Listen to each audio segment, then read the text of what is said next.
Assalamualaikum warahmatullahi wabarakatuh. Halo teman-teman semuanya, apa kabarnya nih? Semoga selalu sehat ya. Kali ini, Biro DKV Himaka BMKM Unsut melalui belajar desain akan sedikit sharing mengenai salah satu aplikasi pembuatan desain grafis yang banyak digunakan di mana-mana, yaitu Photoshop. Photoshop merupakan salah satu aplikasi perangkat lunak untuk editor foto atau gambar yang dikeluarkan oleh Adobe System. Photoshop ini memiliki fitur yang mudah loh untuk dipahami. Photoshop juga dikhususkan sebagai perangkat lunak yang digunakan untuk mengedit gambar dalam format bitmap. Photoshop bukan hanya untuk para profesional loh. Kami di sini mencoba memberikan panduan dan tutorial tentang cara menggunakan Photoshop untuk pemula. Yuk, mari kita langsung cus aja ke tutorialnya. Langkah pertama yang dapat dilakukan yaitu membuka aplikasi Photoshop. Jika aplikasi Photoshop telah terbuka, tampilannya akan seperti ini. Di paling atas ini yang ada File, Edit, Image, Layer, Type, Select, Filter, View, Window, and Help ini yang merupakan menu bar. Di menu bar ini memiliki berbagai menu dan berguna untuk melakukan perintah-perintah seperti membuat halaman kerja baru, membuka file gambar, menyimpan file, mengekspor file, dan masih banyak lagi perintah-perintah di dalamnya yang bisa dilakukan. Untuk membuat halaman kerja baru, kita dapat memilih menu File, lalu New. Di sini dapat diatur ya dari lebarnya, tingginya, resolusinya sesuai dengan keinginan masing-masing. Ini langsung OK. Dan muncul seperti ini. Ini merupakan halaman kerja. Halaman kerja ini merupakan tempat untuk melakukan proses editing seperti memasukkan gambar, teks, dan lain sebagainya. Halaman kerja ini juga dikenal sebagai artboard. Halaman kerja ini juga bisa diatur ya ukurannya sesuai dengan keinginan masing-masing. Selanjutnya yaitu ada option bar. Option bar ini terletak di bawah menu bar. Option bar ini berfungsi untuk mengatur tools yang berisi menu-menu lain dari tools yang kita gunakan. Di sini option bar dari Move Tools. Jika kita mengklik pen tool, maka option bar ini akan menyesuaikan dengan apa yang kita klik tadi. Kita tadi klik pen tool, maka di sini akan muncul option bar pen tool di bawah menu bar. Selanjutnya yaitu ada tab bar. Tab bar ini terletak di bawah option bar. Tab bar ini berfungsi untuk memperlihatkan serta memilih berbagai halaman kerja yang sedang kita kerjakan. Jadi jika memulai atau membuat sebuah karya baru di Photoshop, akan muncul nama halaman kerja di tab bar ini. Tadi kita tidak memberi nama halaman kerja kita, jadi nama tetap Untitled 1. Kemudian di sebelah kanan ini ada panel bar. Panel bar ini terdiri dari navigation panel, color panel, history panel, serta yang terpenting adalah layer panel. Nah, sekarang kita masuk ke salah satu fitur utama yang terdapat di Adobe Photoshop, yaitu toolbox. Nih yang paling kiri ini, dari atas sampai bawah. Ini merupakan toolbox. Toolbox ini berisi tool-tool yang sering digunakan saat kita membuat karya nantinya. Ya, selanjutnya kita masuk ke tool di toolbox yang pertama yaitu Move Tool. Move Tool ini digunakan untuk memindahkan objek, baik itu berupa gambar maupun teks. Jadi di sini saya masukkan dulu objeknya. Nah, ini sudah saya masukkan objeknya, jadi dengan Move Tool ini bisa digerak-gerakkan, dipindah-pindahkan. Lalu yang kedua, di sini ada Marquee Tool. Jadi kalau kita klik kanan mouse, dia akan muncul pilihan seperti ini, dan di yang paling ujung kanan yang huruf M ini merupakan shortcut-nya. Jadi ada rectangular Marquee Tool ini berfungsi menyeleksi berbentuk segi 4. Lalu ada elliptical marquee tool ini berfungsi membuat seleksi berbentuk lingkaran. Kalau single row marquee tool ini membuat seleksi berbentuk garis horizontal. Dan untuk single column marquee tool ini membuat seleksi berbentuk garis vertikal. Lalu yang selanjutnya yaitu ada lasso tool. Di sini lasso tool jika kita klik kanan dia juga akan ada beberapa pilihan di sini. Yang pertama lasso tool ini untuk membuat seleksi sesuai dengan gerakan mouse.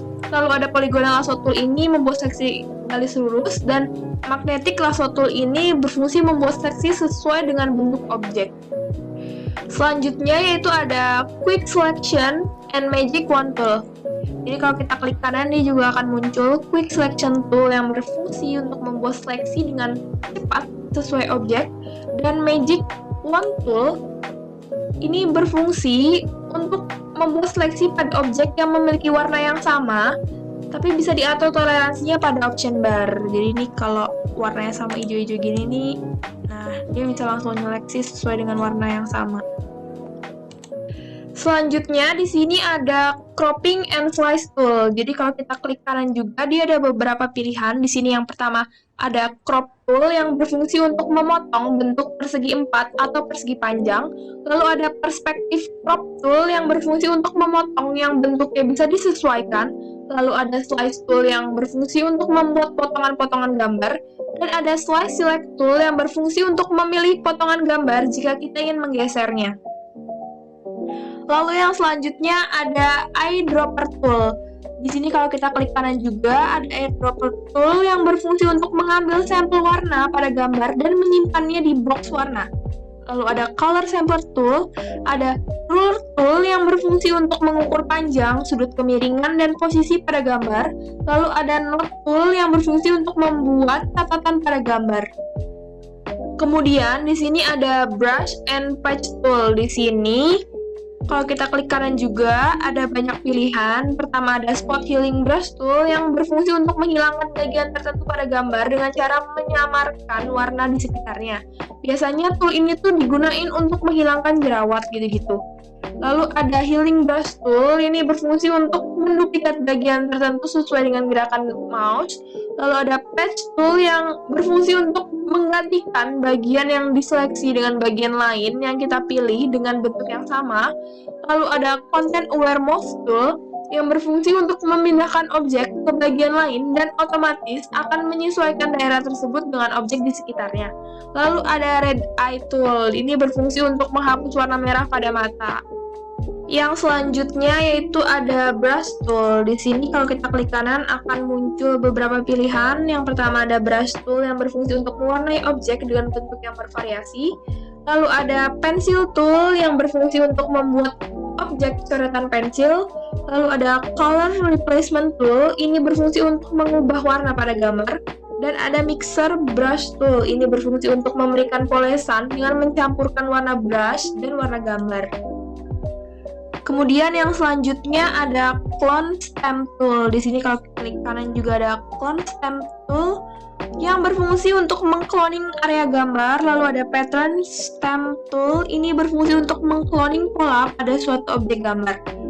Selanjutnya yaitu ada history brush tool.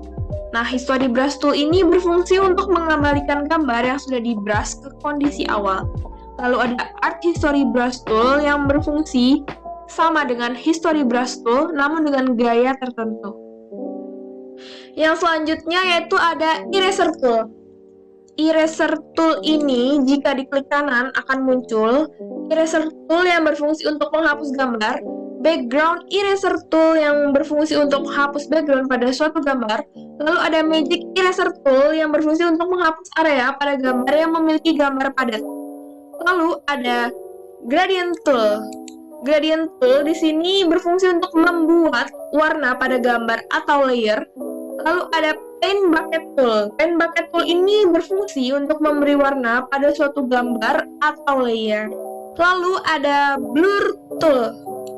Jika diklik kanan ada blur tool yang berfungsi untuk membuat gambar blur atau mengaburkan gambar. Lalu ada sharpen tool di sini untuk menajamkan warna gambar, dan ada smooth tool yang berfungsi untuk memberi efek seperti gosokan pada cat basah. Selanjutnya ada dodge, burn, and sponge tool. Jadi kalau kita klik kanan yang ini, Nah, dia akan muncul ya. Yang pertama ada Dodge Tool, ini berfungsi untuk meningkatkan kecerahan gambar. Lalu ada Burn Tool, ini untuk menghitamkan atau menggelapkan gambar. Dan ada Sponge Tool, ini untuk meningkatkan saturasi pada gambar.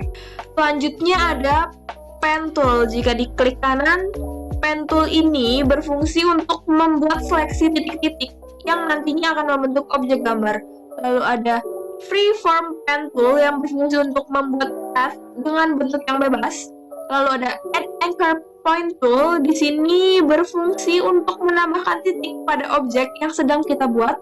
Lalu ada Delete Anchor Point Tool, di sini yang berfungsi untuk menghapus titik pada objek yang sedang kita buat. Lalu ada Convert Main Tool, ini berfungsi untuk menyeleksi objek yang ingin kita pindahkan.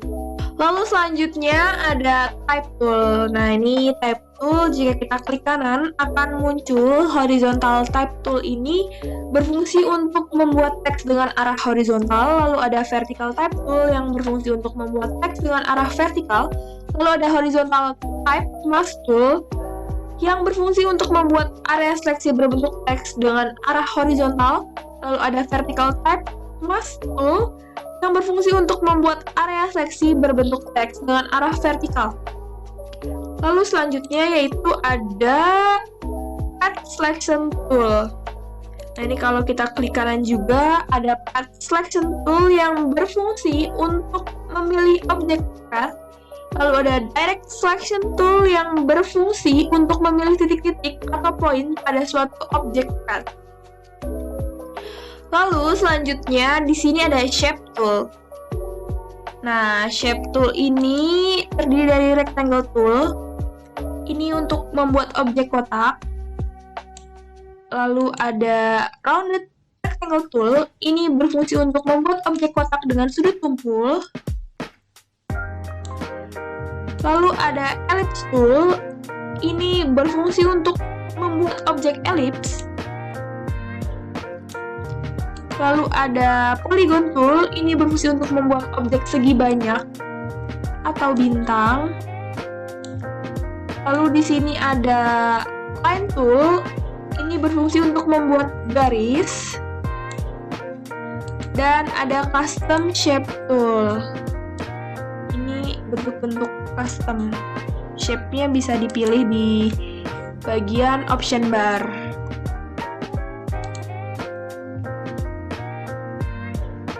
Selanjutnya ada Hand and Rotate View Tool.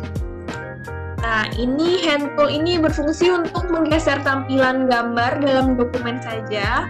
Lalu ada Rotate View Tool, ini berfungsi untuk memutar tampilan gambar dalam dokumen kerja. Lalu ada Zoom Tool, ini berfungsi untuk memperbesar dan memperkecil tampilan gambar dalam dokumen kerja. Selanjutnya yaitu ada Set Foreground and Background yang ini nih. Ini merupakan set foreground and background yang berfungsi untuk mengganti warna foreground dan background. Kalau misalnya yang panah kecil ini untuk meng-switch. Misalnya kita ganti ya salah satu warnanya jadi merah. Nah, panah kecil ini fungsinya untuk meng-switch foreground atau backgroundnya. Kemudian ada Quick Mask Mode. Quick Mask Mode ini berfungsi untuk mengolah file gambar atau foto ke dalam mode normal dan Quick Mask. Lalu yang terakhir ada Screen Mode. Jadi kita bisa memilih Screen Mode, ada Standard Screen Mode, ada Full Screen Mode with menu bar, lalu ada Full Screen Mode. Jadi video sharing pertama kami ini melalui belajar desain menjelaskan mengenai interface dari Photoshop dan juga pengenalan tools yang ada di toolbox beserta fungsinya. Mungkin sharing kali ini cukup sampai di sini saja. Terima kasih telah menonton video ini. Semoga ilmunya dapat bermanfaat. Mohon maaf jika banyak kekurangan dan nantikan video kami selanjutnya. See you, bye-bye. Wassalamualaikum warahmatullahi wabarakatuh.